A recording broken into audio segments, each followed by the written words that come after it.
সুপ্রিয় দর্শক ও সুধী, আসসালামু আলাইকুম, শুভ সকাল। সবাইকে অনেক অনেক শুভেচ্ছা এবং আমন্ত্রণ জানাচ্ছি বাংলা ভিশনের সরাসরি স্বাস্থ্য বিষয়ক সম্প্রচার মেডিনোভা ভালো থাকুন অনুষ্ঠানটিতে। আপনাদের সাথে থাকছি আমি ডক্টর মলি। দর্শক, আমরা প্রতিনিয়তই নানা ধরনের বিষয়গুলো নিয়ে এবং শারীরিক বিভিন্ন সমস্যা এবং ডিজিজগুলো নিয়ে আপনাদের সাথে কথা বলছি এবং কারেন্ট সিনারিওর পার্সপেক্টিভে আমরা কিভাবে আসলে অ্যাডভান্স ট্রিটমেন্ট দিতে পারছি বা আমরা অ্যাওয়ারনেসটা কতটুকু বিল্ড আপ করতে পারছি সেই বিষয়গুলোতেও কিন্তু আমরা অনেক জোর দিচ্ছি। তো আজকে একটা খুব গুরুত্বপূর্ণ বিষয় আপনাদের সামনে তুলে ধরবো। আমার কাছে মনে হয় যে যখন আমরা বিষয়টা আলোচনা করব, অনেকেই হয়তো ভাবতে পারেন যে এটা তো আসলে আমার দরকার নেই বা আমার জানার দরকার নেই, কিন্তু যাদের বাসায় এই সমস্যাটি হয় বা যাদের ফ্যামিলি মেম্বার হয় তারা কিন্তু অনেকটাই ভুগে থাকেন যে আরও ভালো জানলে হয়তো বা আরও আগের থেকে আমরা অ্যাওয়ার হতে পারতাম। তো আমরা আসলে জানি না যে এটা কখন কার হবে বা এটা হয়তো উপত্যটা আমরা শেয়ার করবো যে কাদের হতে পারে। তো আগে থেকে যাতে আমরা অ্যাওয়ারনেসটা বিল্ড করতে পারি এবং সেই যাতে আর্লি ট্রিটমেন্ট নিয়ে আর্লি সলিউশনে যেতে পারি, তেমন একটি বিষয় নিয়ে আজকে আমরা কথা বলবো। সেটা হচ্ছে পার্কিনসনিজম। এবং পার্কিনসন এই যে রোগটি, সেটাকে আসলে কিভাবে আমরা লক্ষণ দিয়ে বুঝতে পারবো, কিভাবে আমরা আর্লি ট্রিটমেন্ট করতে পারবো, এটার চিকিৎসা কিভাবে করতে পারবো, সেই বিষয়টি নিয়ে আমরা আজকে কথা বলছি। আজকে বিষয়টিকে আমরা রাখছি পার্কিনসন রোগ লক্ষণ ও চিকিৎসা। এবং এই বিষয়টি নিয়ে কথা বলবার জন্য আমাদের সাথে আজকে শ্রুতি উপস্থিত আছেন doctor Mohammad Wahidur Rahman, movement disorder ও পার্কিনসন রোগ বিশেষজ্ঞ, স্কয়ার হসপিটাল। দর্শক, আমাদের আজকের অনুষ্ঠানটি আমরা সরাসরি সম্প্রচার করছি। আপনারা অবশ্যই জানবেন, যাদের হয়ে থাকে তাদের ফ্যামিলি মেম্বারদের এই রোগটি সম্পর্কে আপনারা জানেন, অথবা যারা জানেন না তারাও যদি মনে করেন যে না লক্ষণ উপসর্গগুলো আমাদের সাথে মিলে যাচ্ছে বা ফ্যামিলি মেম্বারের সাথে মিলে যাচ্ছে, তারা চাইলে সরাসরি কিন্তু ফোন করে কথা বলতে পারেন আমাদের আজকে বিশেষজ্ঞ ডাক্তারের সাথে আমাদের স্ক্রলে দেখানো নাম্বারে। এবং সেই সাথে ফেসবুক থেকে সরাসরি দেখতে লগ ইন করুন www.facebook.com/banglavision এই লিঙ্কটিতে। চলুন দর্শক, আজকে আলোচনা শুরু করা যাক। স্যারকে অনেক অনেক ধন্যবাদ স্যার আমাদের সাথে আজকে শ্রুতি এসে জয়েন করার জন্য। আসসালামু আলাইকুম। স্যার, আমরা একটু প্রথমে একটা কথা বলছিলাম কি যে যাদের বাসায় হয়েছে বা এই রোগটি আছে তারা কিন্তু অনেকেই এটা নিয়ে অ্যাওয়ার, কিন্তু বেশিরভাগ মানুষই কিন্তু আমরা এই টার্মটা সম্পর্কে শুনিনি বা আমরা হয়তো বা ভুগছি ঠিকই, কিন্তু আমরা জানি না যে আমাদের এই রোগটি হয়েছে। তো তাদের উদ্দেশ্যে যদি আমরা একটু সহজ করে বলি যে আসলে পার্কিনসন রোগটা আসলে কি। ধন্যবাদ। শুরুতেই মনে হয় যেন পার্কিনসন্স একটা অপরিচিত শব্দ, একটি ইংরেজি নাম। অন্যান্য লাইক সর্দি, কাশি, ডায়রিয়া, কলেরা এই ধরনের পরিচিত কোনো শব্দ না। কিন্তু বাংলাদেশে আমাদের কাছে আসা অনেক রোগীই আছে, আমরা পাই। সো তাদের জন্য এবং যাদের ভবিষ্যতে হতে হতে সবার জন্যই একটু অ্যাকনলেজমেন্ট যে পার্কিনসন্স ডিজিজ আসলে এক ধরনের মুভমেন্ট ডিসঅর্ডার, মানে একটা শরীরের একটা গতি তারতম্যহীনতার একটা রোগ। পৃথিবীতে মুভমেন্ট ডিসঅর্ডার দুই ধরনের, একটা হচ্ছে যে বেশি গতির মুভমেন্ট ডিসঅর্ডার আর একটা কম গতির মুভমেন্ট ডিসঅর্ডার। পার্কিনসন্স ডিজিজটা হচ্ছে কম গতির মুভমেন্ট ডিসঅর্ডার। এই রোগের ক্ষেত্রে, এই রোগ যাদের হয় তারা যেরকম গতিসম্পন্ন আগে ছিলেন তার থেকে গতি কমে যায়। গতিটা ইম্পর্টেন্ট কেন? ধরেন আপনার হাঁটা চলার ক্ষেত্রে, তারপর আপনার নিজস্ব দৈনন্দিন কর্ম করার ক্ষেত্রে একটু পোশাক পরা, আপনার নিজস্ব পার্সোনাল হাইজিনিং করা, বাথরুম ব্যবহার করা, ঘুমাতে যাওয়া, ঘুম থেকে উঠে আপনার মহিলাদের জন্য রান্নাবান্না কিংবা ডাইনিং টেবিলে যাওয়া, অফিসের কাজ করা, প্রতি ক্ষেত্রে আপনি যদি অন্যান্য মানুষের সাথে গতিটা মেনটেন করতে না পারেন তাহলে আপনি কিন্তু একটা ডিফারেন্ট পারসন হয়ে গেলেন। এটাই পার্কিনসন্স ডিজিজকে ডিফারেন্সিয়েট করে অন্য মানুষের কাছ থেকে। মানে মুভমেন্ট অনেক রেস্ট্রিক্টেড হয়ে যায়, অনেক রেস্ট্রিক্টেড হয়ে যায়।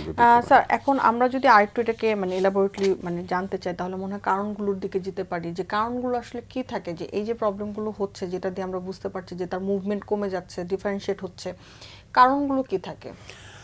সো এটা একটু ডিপলি জানার জন্য বলছি যে মুভমেন্ট ডিসঅর্ডার একটি মস্তিষ্ক ঘটিত রোগ থেকে হয়।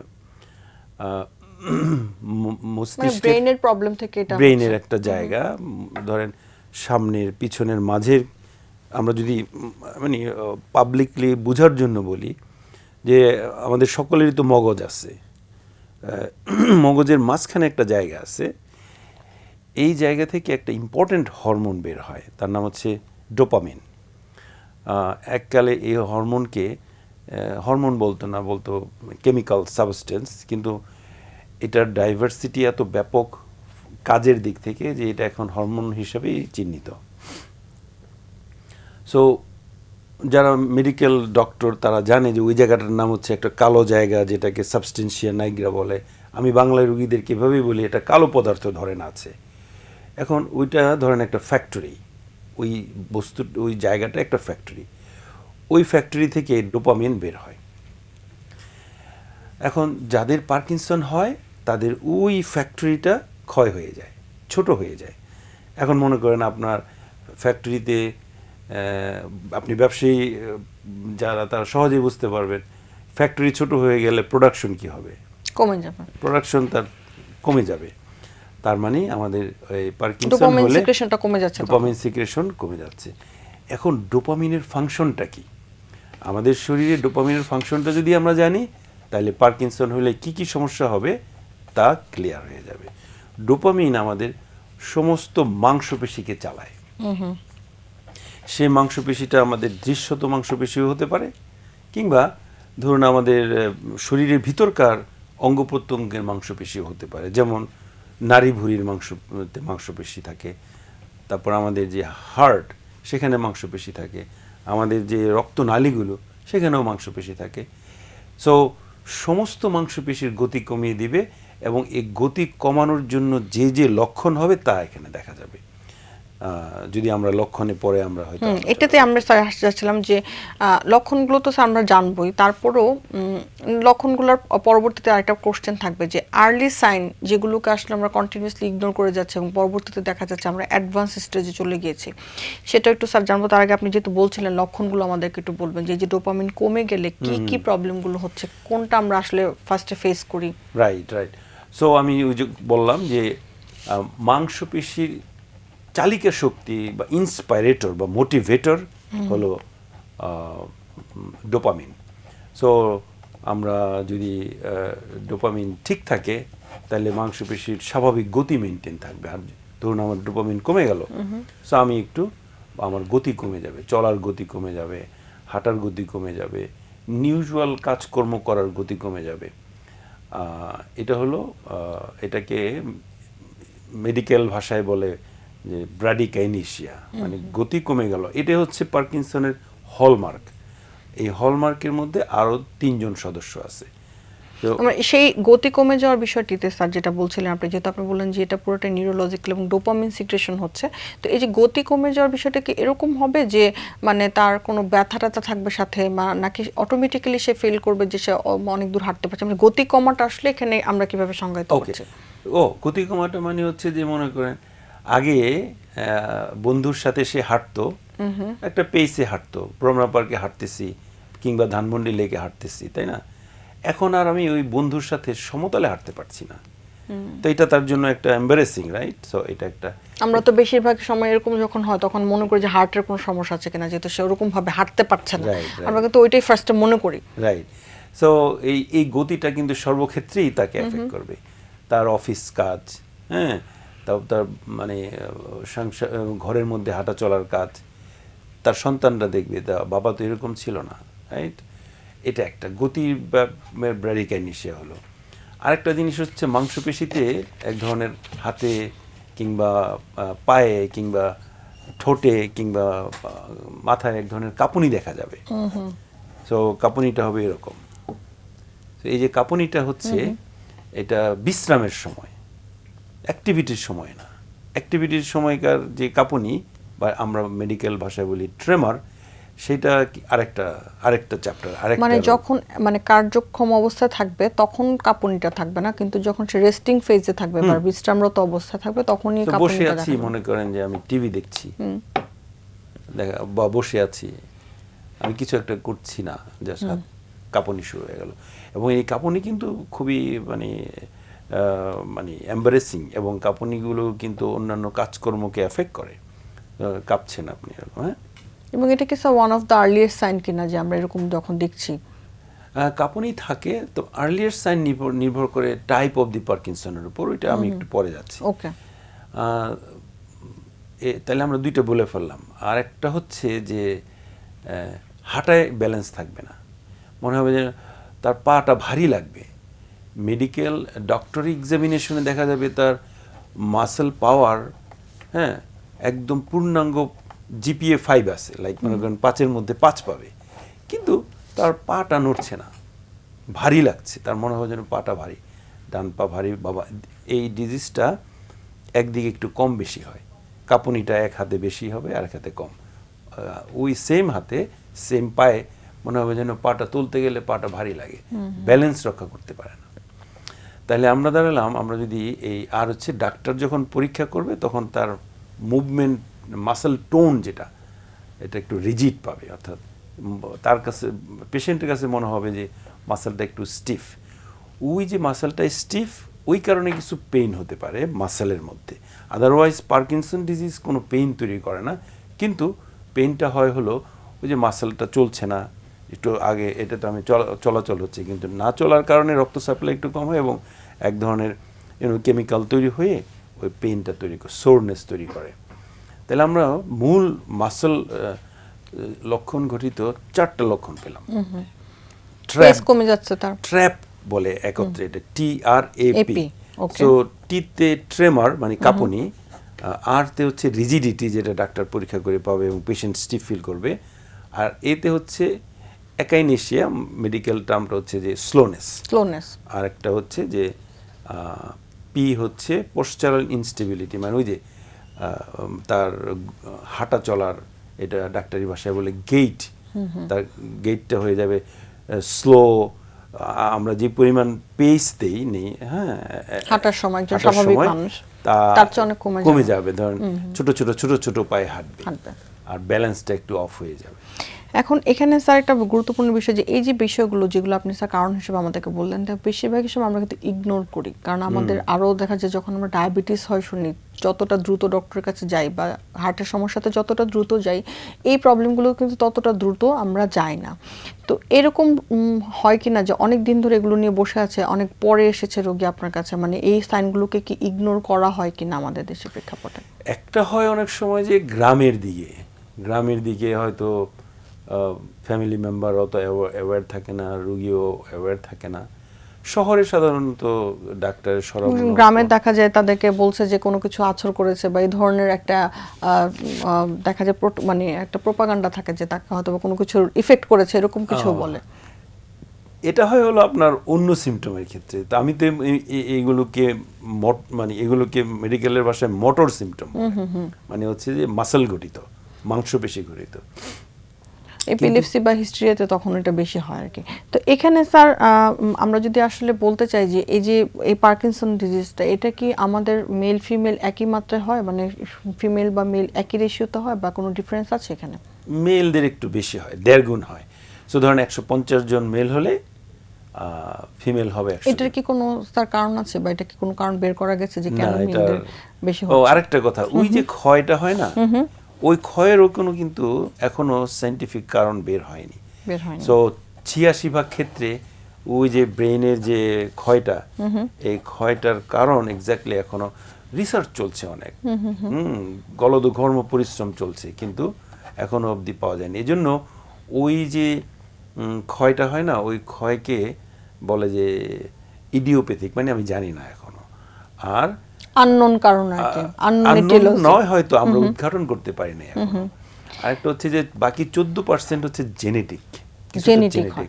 মানে তার মানে হচ্ছে যে যদি বাসায় বাবার থাকে বা মার থাকে তাহলে বা সন্তানের হওয়ার সম্ভাবনা থাকে 14% ক্ষেত্রে, কিন্তু এখনো ওই কোন জিন দিয়ে হয় তাও আবিষ্কৃত হয়নি। তবে ওই যে 14% জেনেটিক কেসগুলো সাধারণত হইতে হলে সিমটমটা 15 বছর বয়সে হতে, 15, 20, 10 বছর এই সময়টাতে আসতে পারে, মানে বাচ্চার বয়স যখন 15 বা 20 হয়, এই অ্যাডোলেসেন্স পিরিয়ডটাতে বেশি হয়। যদি স্যার এটা এখানে আমরা একটা প্রশ্ন রাখছি, যদি বাসায় ফ্যামিলি মেম্বার আছে পজিটিভ এবং 15 থেকে 20 বছর বয়সে কিছু ধরনের এরকম দেখা যাচ্ছে, তখন কি আসলে ইমিডিয়েটলি কি করা উচিত, মানে ডক্টরের কাছে আসা উচিত বা কি করা উচিত? ডেফিনেটলি এটা চেক ইট আউট করা উচিত যে হ্যাঁ কি হচ্ছে তার, কারণ কাঁপুনি অল্প বয়সে হলে এটা ডিফারেন্সিয়েট করতে হবে এটা কোন ধরনের কাঁপুনি। আর আরেকটা ব্যাপার যেটা আমরা বলছিলাম যে এই যে প্রবলেমগুলো বেশিরভাগ সময় আমরা কিন্তু দেখতে পাই যে আসলে বয়স্কদের ক্ষেত্রে আসলে হয়তো বা বেশি আমরা চেষ্টা করি বের করার জন্য যে ওনারই মনে হচ্ছে উনি বয়স্ক, ওনারই হবে। এটা কি সবসময় সঠিক কি না স্যার? আপনি জানতে চাচ্ছেন কোন বয়সে হয়? কোন বয়সে বেশি হয়? পার্কিনসন্স ডিজিজ সব বয়সে হতে পারে। ওই যে বললাম যে জেনেটিক কজগুলো 10-15-20 বছরের মধ্যেই সিমটম প্রকাশিত হয়ে যাবে। যদি জেনেটিক কেস না হয়, ইডিওপ্যাথিক যেটা আমরা জানি না এখনো কেন হয়, সেই ধরনের ক্ষেত্রে যদি ধরেন 30 বছরের বা 25 বছর কিংবা 40 বছরে হয়, এগুলোকে আমরা বলি আর্লি অনসেট, মানে নির্ধারিত সময়ের আগে হয়ে গেছে। তার মানে নির্ধারিত একটা সময়, মানে মোস্ট কমন একটা সময় আছে, সেই সময়টা হচ্ছে 50 ঊর্ধ্ব। সো 45 অ্যাবাভ 50, এই মোস্ট কমন কেজের ক্ষেত্রে 55 to 60 is the most common age. So এর অর্থ এই না যে বয়স্কদেরই হবে, কিন্তু এটা সব বয়সেরই হতে পারে, কিন্তু মানে ওই 50 আপ দের একটু বেশি হচ্ছে এবং মেলদের একটু বেশি হয়, ফিমেলদের একটু কম হয়।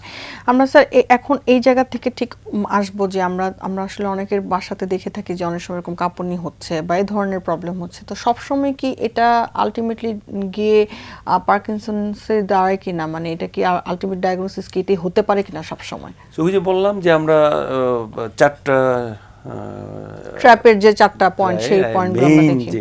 এই 4টার মধ্যে আপনার স্লোনেস থাকতেই হবে, বাকি থাকে 2টা 3টা, এই 3টার যে কোনো 2টা থাকলে পার্কিনসন্স ডিজিজ। ধরুন কারোর স্লোনেস আছে, তার বডিটা স্টিফ, হাঁটতে অসুবিধা, কিন্তু কাঁপুনি নাই, এই কাঁপুনি ছাড়াও পার্কিনসন হতে পারে। ওই যে বললাম এই 3টা হয়ে গেল। আবার মনে করেন মেইনলি কাঁপুনি আছে, কোনো মানে আর একটু স্লোনেস আছে, কিন্তু বডিটা অত রিজিড না, হাঁটা চলে অসুবিধা নাই, সামান্য অসুবিধা, তাইলে এক্ষেত্রেও পার্কিনসন ডায়াগনোসিস। সো যাদের নাকি কাঁপুনিটা অত্যধিক বেশি, এটাকে আমরা বলি যে ট্রেমার প্রিডোমিনেন্ট পার্কিনসন ডিজিজ। আর যাদের ক্ষেত্রে স্লোনেসটা বেশি, কাঁপুনি তেমন নাই, এটা হচ্ছে যে রিজিডিটি ডিপেন্ডেন্ট পার্কিনসন্স ডিজিজ। এখন এই তো আমি শুধু মাংসপেশির লক্ষণগুলো শুধু শুনলেন, কিন্তু মেজরিটি ক্ষেত্রে আরেক ধরনের সিমটম আছে যেগুলোকে বলে নন মোটর, অর্থাৎ মাংসপেশির মানে মুভমেন্টগত না, সমস্যা না। কি কি সেগুলো? এগুলিও মানে আমাদের জনগণের জানা উচিত, কারণ তার নিকট আত্মীয়ের এই সমস্যাগুলো হলে যেন সে ডাক্তারের শরণাপন্ন হতে পারে। সেগুলো একটু যদি আমাদের সাথে শেয়ার করেন। নাম্বার হলো যে মানে কোন একটা পার্সেন্টেজ পিপলের প্রথমে ঘ্রাণ নেয়ার এই ক্যাপাসিটি চলে যায়, আচ্ছা, ঘ্রাণ পাচ্ছে না, পোলাও রান্না হচ্ছে, অ্যানোজমিয়ার মতো যেটা হয়। দ্বিতীয় হলো যে তার মানে গন্ধ পায় না, কোনো কিছু গন্ধ পায় না, গন্ধ নাই, এটা কেন। তারপর একটু ঘুমে অসুবিধা হয়ে যায়। ঘুমের সময় স্বপ্ন আসে, একবারে কঠিন কঠিন স্বপ্ন আসে। সেই স্বপ্নগুলো এমন যে ইউজুয়াল যা ঘটেছে তাই দেখবেন, কিন্তু একটু উল্টাপাল্টা মনে হবে, যেন আপনার প্রিয় পাত্র তাকে আপনার ভাই হিট করতেছে, দুজনেই কিন্তু আপনার হিট করতেছে, কনফ্লিক্টিং খুবই, রাইট? এবং সেই হিট করার পর চিৎকার করে উঠবেন, আপনি প্রতিবাদ করবেন না, তো প্রতিবাদটা কিন্তু আপনি ঘুমাচ্ছেন, তো আপনার বেড পার্টনার দেখতে পাবে যে আপনি স্লিপ টকিং করতেছেন। এটা একটা ইভেন এই ডোপামিন কমে গেলে এটার একটা ইমপ্যাক্ট যেটা হচ্ছে আর কি। আচ্ছা, ইভেন আপনার মোটর মানে মাংসপেশি দৃশ্যত যে সিমটমগুলো, এগুলো কি প্রকাশিত হওয়ার 10 বছর আগে থেকেই কিন্তু স্লিপ টকিং সিমটম শুরু হয়ে যেতে পারে। তো এটা একটা। আরেকটা হচ্ছে যে স্বপ্নের মধ্যে শুধু আপনি কথা বলেই ক্ষান্ত হবেন না, আপনি হিট করতেও চাইবেন অথবা কিক করতে চাইবেন, কিন্তু তাই না, আপনার একটা কেউ মেরেছে, ওই হিটিং বা কিকিংটা কিন্তু আসলে আপনার বেড পার্টনারের মুখে বা পায়ে লাগবে। তো এই জন্য অনেক সময় হয় যে ইভেন সে স্বপ্ন দেখতে দেখতে বিছানা থেকে পড়ে যাবে, এমন মানে ডোপামিন কমে গেলে যে ইমপ্যাক্টগুলো সেগুলো আসলে খুব বেশি মাত্রায় তখন। এটা হলো স্বপ্ন আর ঘুমের মধ্যে আরেকটা ঘটনা ঘটে যে 2-3 বার সে মানে প্রস্রাব করার জন্য উঠতে হয়। এটা এই জন্য যে ডোপামিন ওই ব্লাডারের মধ্যে মাংসপেশি থাকে না, তাকে ডোপামিন সাধারণত কনস্ট্রিক্ট করে হেল্প করে একসাথে সমস্ত প্রস্রাব বের করার বের ক্ষেত্রে। করার জন্য। ডোপামিন অভাবের কারণে সমস্ত ব্লাডারটাকে এমটি করতে পারে না যার হয়, ফলে হয় কি একটু প্রস্রাব করার পর জমে মনে যায়। করো হয়ে গেছে, তো অলরেডি তো ভরা আছে, আর একটু প্রস্রাব হলেই তার মনে হয় যে আবার প্রস্রাব করতে যেতে হবে। এই যে ঘন ঘন প্রস্রাব করার প্রবণতা, এটা দেখা যায়। এখন এটা হলেই যে পার্কিনসন হয়ে যাবে তা নয়, তা না। কারণ এই বয়সে তো প্রোস্টেটও বড় হয় BAP যেটা মেলদের, ওইটাকেও ইউরোলজিস্টের মাধ্যমে করতে হবে। এখানে স্যার এই যে এখন আমরা আসতেছি অনেক গুরুত্বপূর্ণ অনেকগুলো সব মানে টার্ম আমরা জানলাম যে কি কি লক্ষণ উপসর্গগুলো হচ্ছে। আমরা তাহলে এই যে আমরা যদি আলাদা আলাদা করে বলি, এগুলো কিন্তু অনেকগুলো ডিজিজের মধ্যে এই প্রবলেমগুলো হয়, যেটা আপনি স্যার বললেন যে বেনাইন এনলার্জমেন্ট অফ প্রোস্টেট হলেও কিন্তু পেশাব ধরে রাখতে পারছে না, আবার কিন্তু অনেক সময় স্লিপ টকিং অনেক সব বিষয় থাকে যে ঘুম হচ্ছে না, সেখান থেকেও হয়, অনেক সময় হতে পারে। তো এখন আমরা যদি আলটিমেটলি এইসবগুলো নিয়ে ডক্টরের কাছে যাই, তাহলে কি কি ইনভেস্টিগেশনস আপনারা করে থাকেন কনফার্ম করার জন্য যে না ব্যক্তিটা আসলে পার্কিনসন্সই হয়েছে? ও আচ্ছা, হ্যাঁ, এখানে আমি একটু জাস্ট ওখানে যাওয়ার আগে আর কয়েকটা একটু শেষ করি। ধরুন বললাম যে অ্যানোজমিয়া বা ঘ্রাণের অসুবিধা, ঘুমের অসুবিধা, ঘুমের স্বপ্ন, ঘুমের মধ্যে কথা বলা, তারপরে ঘুমের মধ্যে প্রস্রাব করতে ওঠা, এর পাশাপাশি আরও কয়েকটা হবে যে ছোট ছোট বিষয়ে অ্যাংজাইটি হবে, কোনো দরকার নেই। মনে করেন আপনার বাবা, যার মনে করেন আপনি তো 7টা বাজে বাসায় ফিরবেনই, এই 7টায় ফিরছে না কেন, 1 মিনিট দেরি কেন, এই ধরনের অ্যাংজাইটি, ছোট ছোট বিষয়ে টেনশন। এরপরে ভুলে যাওয়া একটা সিমটম হয়, আগে যত মনে রাখতে পারতো এখন মনে রাখতে পারছে না। তারপরে ধরুন দিনের বেলা ঘুম ঘুম ভাব লাগবে, হ্যাঁ। আর হচ্ছে যে ইম্পর্টেন্ট আর একটা জিনিস যেটা ভেরি ভেরি কমন, সেটা হচ্ছে কনস্টিপেশন, মানে কোষ্ঠকাঠিন্য, পায়খানায় কোষ্ঠকাঠিন্য। এখানেও কিন্তু ওই ডোপামিনের ইফেক্ট, যে নাড়ি ভুঁড়ির মাংসপেশি থাকে না, তো মাংসপেশি তো ডোপামিনের অভাবে স্লো হয়ে গেল, সো কনস্ট্রিকশনটা হচ্ছে না, ঠিকমতো মুভমেন্ট করছে না, নাড়ি ভুঁড়ি স্লো হলে তো মানে কনস্টিপেশন, হ্যাঁ, পায়খানাটা ডিফেকেশনের প্রবলেম হচ্ছে। আর হলো মনে করুন আপনি যা দেখছেন আমি দেখছি না, অর্থাৎ ভিজুয়াল হ্যালুসিনেশন, দেখবে কোন একটা ছায়া, দেখবে এই দেখতো দরজায় কে যেন আসছে, এরকম, অথবা হাঁস মুরগি হাঁটাহাঁটি করতেছে ফ্লোরে, ইত্যাদি ইত্যাদি।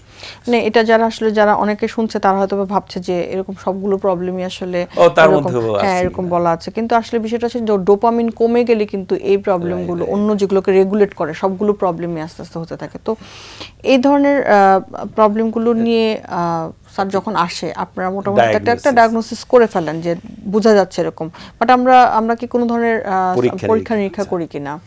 সো পার্কিনসন্স ডিজিজ কিন্তু ক্লিনিক্যাল ডায়াগনোসিস, লাইক 90-95% ক্ষেত্রে এটা ক্লিনিক্যাল ডায়াগনোসিস।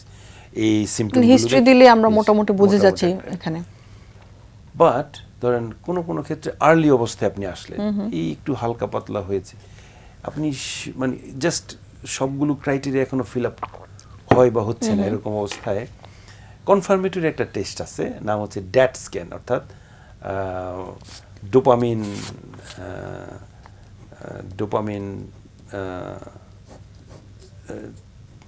Transporter assessment. এই টেস্টটা ড্যাট স্ক্যান, এই স্ক্যানটা বাংলাদেশে নাই। আচ্ছা, তাহলে হ্যাঁ, তাহলে আমি এখন চ্যালেঞ্জে আছি না, যে আমি আর্লি এগুলোকে আমি কি করি।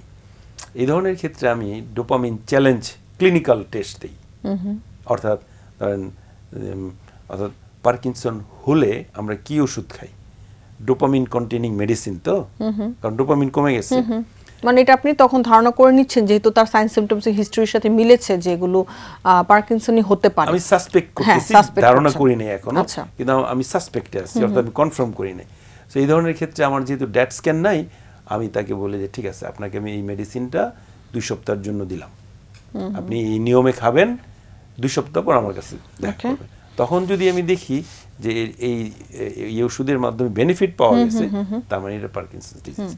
মানে আমরা ওখানে আসলে একটা এক্সপেরিমেন্টাল তো যাই, যে আমরা অনেক সময় দেখা যায় যে কিছু কিছু জায়গায় পেশেন্টের হিস্ট্রি থেকে আমাদের ক্লিনিক্যাল সাইনটাকে মিলাতে পারি না, তখন কিন্তু আমরা একটা মানে কিছু ওষুধ দিয়ে তাকে টেস্ট করি যেগুলোতে তার কাজ হচ্ছে কিনা। এটা আপনি বলতে পারেন আমাদের মানে কোনো কিছুর অভাবের কারণে লাক্সই প্রযুক্তি ক্লিনিক্যাল চ্যালেঞ্জ হিসাবে ই করা। আর অনেকেই হয়তো প্রশ্ন করতে পারেন যে এমআরআই লাগবে কিনা। না, পার্কিনসন যেহেতু নিউরোমেডিসিনের কথা বলছি আমরা এখানে, ওকে, এবং এই ধরনের ক্ষেত্রে অন্য সো পার্কিনসন ক্লিন কাট পার্কিনসনের জন্য এমআরআই দরকার হয় না, ডায়াগনোসিসের জন্য নয়। তবে অনেক সময় টাইপ অফ পার্কিনসন্স এর বিস্তারিত অ্যাসেসমেন্টের জন্য এমআরআই দরকার হয়, হচ্ছে যে অন্য রোগ এর কারণে পার্কিনসনিজম হচ্ছে কিনা সেটা বোঝার জন্য। এখানে একটু কথা বলে রাখি, একটা শব্দ হচ্ছে পার্কিনসনিজম, মানে হালকা হালকা সিমটমগুলো আছে, বাট পার্কিনসন্স ডিজিজ হচ্ছে ওই ক্রাইটেরিয়া ফিল আপ সব হয়ে গেছে। ওকে, এটা ভেরি ইম্পর্টেন্ট থিং। আমিও একটু জানলাম যে যদি সাইন সিমটমসগুলো আমরা স্যার চিকিৎসাটা একটু জানবো যে আমরা কিভাবে করছি, এখানে আসলে ফিজিওথেরাপির রোল কি, ফিজিওথেরাপির আদর রোল আছে কিনা, বা শুধুমাত্র নিউরোমেডিসিনের ডক্টর এটা ট্রিট করে ফেলছেন কিনা, বা ওষুধ দিয়ে ঠিক হয়ে যাচ্ছে কিনা, সেই বিষয়টা নিয়ে একটু বিস্তারিত জানবো। তার আগে একটা ছোট্ট বিরতি নিয়ে আসছি, বিরতির পর ফিরে আসছি আমরা। সুপ্রিয় দর্শক, মেডিনোভা ভালো থাকো অনুষ্ঠানটির এ পর্যায়ে সময় হয়ে এসেছে ছোট্ট একটি বিরতিতে যাবার। বিরতির পর ফিরে আসছি, থাকবেন আমাদের সাথেই।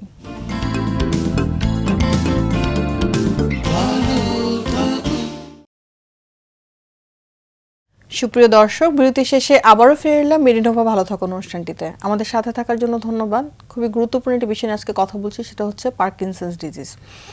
যাওয়ার আগে স্যার অনেকগুলো সাইন সিমটমস নিয়ে কথা বললাম। তো আমাদের দেশে সবচেয়ে বড় কিছু কিছু জায়গায় প্রবলেম যেটা, সেটা হচ্ছে অ্যাওয়ারনেস তো একটা প্রবলেমই, তার চেয়ে আরেকটা বড় কথা, যখন আমি অ্যাওয়ারও হচ্ছি এবং ডক্টরের কাছে যাওয়ার প্ল্যান করছি, তখন আমরা বেশিরভাগই কিন্তু ওই স্পেসিফিক ডক্টরের কাছে না যেয়ে এদিকে ওদিকে যেয়ে অনেক সময় নষ্ট করি। বাট এই ধরনের সাইন সিমটমসগুলো যদি মিনিমামও থাকে স্যার, তাহলে কি একজন নিউরোমেডিসিনের কাছে কি আসা উচিত কিনা? অবশ্যই চিকিৎসার প্রয়োজন এই রোগের। প্রথমেই হয়তো রোগীরা ইন্টারনাল মেডিসিন দেখিয়ে চেক আউট করতে পারে যে ইন্টারনাল মেডিসিনের দায়িত্ব হবে হচ্ছে তাকে রেফার করা নিউরোলজিস্টের কাছে। জেনারেল নিউরোলজিস্টের উচিত হবে তাকে মুভমেন্ট ডিসঅর্ডারের কাছে রেফার করা। এক্ষেত্রে চিকিৎসার ক্ষেত্রে কয়েকটা অংশ আছে। একটা হচ্ছে যে ইয়াস মেডিসিন, কিন্তু প্রথমেই মেডিসিন লাগবে কিনা, কতটুকু লাগবে তা ডিসাইড করা। কিন্তু মেজরিটি একটা অংশ হচ্ছে এই মেডিকেল ম্যানেজমেন্ট একটা, আর হচ্ছে বাই দ্য ওয়ে এটার সার্জিক্যাল ম্যানেজমেন্টও আছে। আচ্ছা, সো মেডিকেল ম্যানেজমেন্টকে আমরা কয়েক ভাগে ভাগ করি। একটা হচ্ছে মেডিসিন খাওয়া, আরেকটা হচ্ছে যে যাতে ডিজিজটা প্রোগ্রেশন না করে, মানে আরো খারাপের দিকে যাতে না যায় তার জন্য কাজ করা। সো মেডিসিন কি করবে? মেডিসিন হচ্ছে সিমটমটা কমাবে। কাঁপুনি হচ্ছে, কাঁপুনি বিরোধী ওষুধ দিলেন, সিমটমটা কমালো। কিন্তু ধরুন 60 ইয়ার্সের একটা পার্সনের এটা ডায়াগনোসড হলো, হ্যাঁ মেডিসিন খেলাম, কাঁপুনি কমলো, ওইটাই কি সব? এখন মনে করেন এটার এই রোগের ধরনটা হলো যে ধীরে ধীরে ধীরে ধীরে এটা বাড়বে, কারণ ওই যে ক্ষয়টা হচ্ছে, ক্ষয় হচ্ছে। এখন আমরা যেহেতু ক্ষয়ের কারণ আবিষ্কার করতে পারি নাই, তাই আমরা ক্ষয় বন্ধ করতে পারছি না। এটা অনেকটা ডায়াবেটিসের মতো, যে এই রোগ হলে থাকবে আজীবন, কিন্তু ভালো থাকা যাবে, ভালো থাকতে হবে যাতে ধীরে ধীরে এটা না বাড়ে, দ্রুত না বাড়ে। সো দ্রুত না বাড়ার জন্য কি করা যায় সেটাও পাশাপাশি রাখতে হবে না, নাকি আপনি কয়েক বছরের মধ্যে বিছানায় শয্যাশায়ী হয়ে যেতে চান, তা তো না। সো দ্রুত না বাড়ার উপায় হচ্ছে বিজ্ঞানীরা এই জিনিসটা আবিষ্কার করতে পেরেছে। যেমন মনে করেন একটা ক্ষয় এই স্টেজ থেকে আপনি এই স্টেজে যেতে যদি 1 বছর লাগে, তাহলে আপনি আপনার যেটুকু ডোপামিন সিস্টেম আছে তা ক্ষয় হইতে ধরেন 5 বছরের মধ্যেই আপনি, মানে একটা আমরা তার হিস্ট্রি সবকিছু নিয়ে একটা ক্যালকুলেশন আমরা করতে পারি, রাইট? সো মনে করেন যে 5 বছরের মধ্যে এই রোগের আলটিমেটলি হলো যে স্লোনেসটা কেমন পর্যায়ে নেওয়া যে আর কিছুই করতে পারছেন না আপনি, তার মানে আপনি বিছানায় শয্যাশায়ী হয়ে গেলেন। কিন্তু যদি এরকম হয় এই স্টেজ থেকে এই স্টেজে যেতে আমার 10 বছর লাগলো, আবার এই স্টেজে থেকে এই স্টেজে যেতে ফার্দার 10 বছর লাগলো, তাহলে এইভাবে আমি 50 বছর যে ডিসেবিলিটিটা আমার 5 বছরে হবে সেটা আমার 50 বছরে হবে। তাহলে কী দাঁড়ালো? আমি সময় কি কিনতে পারলাম। সেইটার প্রসেসটা আমাদের জানা দরকার সবার আগে। মেডিসিন খেয়ে আমার সিমটম কমবে, কিন্তু এই প্রোগ্রেশনটা কিন্তু হবে না, কমাতে আমি পারছি না। ওই প্রোগ্রেশন কমানোর উপায় হলো এক্সারসাইজ। সেই জন্য আমি আমার রোগীদেরকে প্রথম যে কাজটা করাই সেটা হচ্ছে এক্সারসাইজের উপর তাদেরকে ইভেন কিভাবে করবে না করবে সমস্ত ভিডিও সেট করে দিয়ে দিই।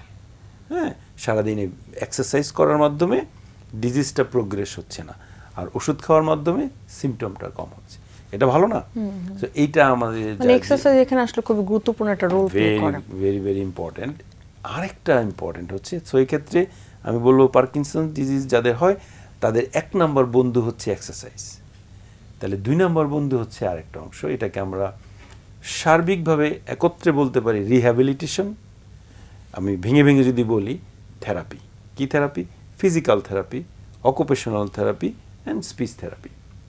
কারণ ওই যে বললাম যে স্লোনেসটা, স্পিচেও স্লোনেস আসে, সোয়ালো মানে ঢোক গিলতে অসুবিধার স্লোনেস আসে, এইটা স্পিচ থেরাপিস্টদের মাধ্যমে এটা ভালো করতে হবে। ধরুন আপনি কাঁপুনির কারণে একটা কাজ করতে পারছেন না, এই যে কাজ করার ফাংশনাল ইমপ্রুভমেন্ট এইটা করবে হচ্ছে অকুপেশনাল থেরাপি। আর আপনার রিজিডিটি কমাবে, ওয়াকিং ব্যালেন্স যেটা হাঁটার যে ইমপ্রুভমেন্ট এটা করবে হচ্ছে ফিজিক্যাল থেরাপিস্টরা। স্পেশাল মাসেলের স্ট্রেংথ বাড়াবে তারা। তো মানে মোটর ফাংশনটা যেহেতু এটার মধ্যে লস হচ্ছে অনেকাংশে, তার সেখানে আসলে এক্সারসাইজ খুবই গুরুত্বপূর্ণ রোল প্লে করে। এক্সারসাইজ হচ্ছে পার্সোনাল এক্সারসাইজ আমি করব, কিন্তু আমার পার্সোনাল ট্রেনারের মানে ডিসেবিলিটিগুলোকে প্রিভেন্ট করা এবং ভালো করার জন্য আবার আমি মানে বলতেছি যে physical therapy, occupational therapy and speech থেরাপির কোনো বিকল্প নাই, কিন্তু আমাদের এই তিনটাই করতে হবে। সমস্যাটা হচ্ছে ওই জায়গায় যে আমাদের সারা দেশে কি এই তিনটা থেরাপি খুব অ্যাভেলেবল আছে? ধরুন আপনি মিরপুর এলাকায় থাকেন, হ্যাঁ, মিরপুর 14 নম্বরে একটা প্রতিষ্ঠান, ভালো প্রতিষ্ঠান আছে, আমি নাম মেনশনই করতে পারি, সিআরপি, কিংবা মনে করেন সাভার সিআরপি, কিংবা মনে করেন সিআরপি এখন মনে করেন যে রাজশাহী হোক, বড় বড় শহরগুলোতে করেছে, কিন্তু ছোট ছোট শহরগুলোতে তো এই তিনটা একত্রে নাই। যেমন আমি যদি বলি যে ধরুন মুন্সিগঞ্জ কিংবা ধরুন ব্রাহ্মণবাড়িয়া, ওখানে কি আপনার সব থেরাপিগুলো আছে? তাহলে কি আছে ওখানে? ছোট মানে কয়েকজন হয়তো তার একটা অফিস করেছে, ফিজিওথেরাপি প্র্যাকটিস করে, কিন্তু ওখানে তো অকুপেশনাল থেরাপিস্ট নাই, স্পিচ থেরাপিস্ট নাই। তাহলে ইভেন ঢাকা শহরের আপনি যদি রামপুরা বাড্ডা এলাকা থেকে থাকেন, ওখানেও তো মানে একটা ডেডিকেটেড 3 সার্ভিস সমন্বিত কোনো রিহ্যাব সেন্টার নাই। আমাদের এই কাজটা করতে হবে। এই কাজটা পলিটিক্যাল কমিটমেন্ট প্রয়োজন। এখানে আমাদের যারা নেতা নেত্রী আছেন তাদের এই বিষয়ে উদ্যোগ নিয়ে এগিয়ে আসতে হবে। তাহলে আমি বললাম যে মেডিসিন ম্যানেজমেন্ট, এক্সারসাইজ এবং রিহ্যাব, এই তিনটা অ্যাট এ টাইম চলতে হবে।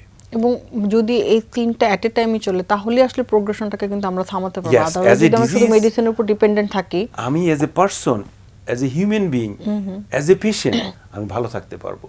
আর আমি ভালো থাকলে আমার দেশ ভালো থাকবে। এই জন্য আমাদের যারা রাষ্ট্রীয় চিন্তা করছেন, যারা হেলথ সেক্টরে বড় বড় পর্যায়ে কাজ করছেন, তাদের উচিত হবে পার্কিনসন্স ডিজিজের উপর ব্যাপক ভিত্তিক কাজ করা। কারণ আপনি যে প্রশ্নটা আপনি করেন নাই সেটা হচ্ছে যে বাংলাদেশে কত জনের পার্কিনসন্স আছে, এই ডাটাটা এখনও আমরা তৈরি করতে পারি নাই। কিন্তু আমি যেখানে কাজ করি স্কয়ার হসপিটালে, আমি নিজের যত রোগী আছে তাদের মধ্যে একটা ডাটা তৈরি করছি, কিন্তু এই ডাটাটা ন্যাশনালি প্রয়োজন।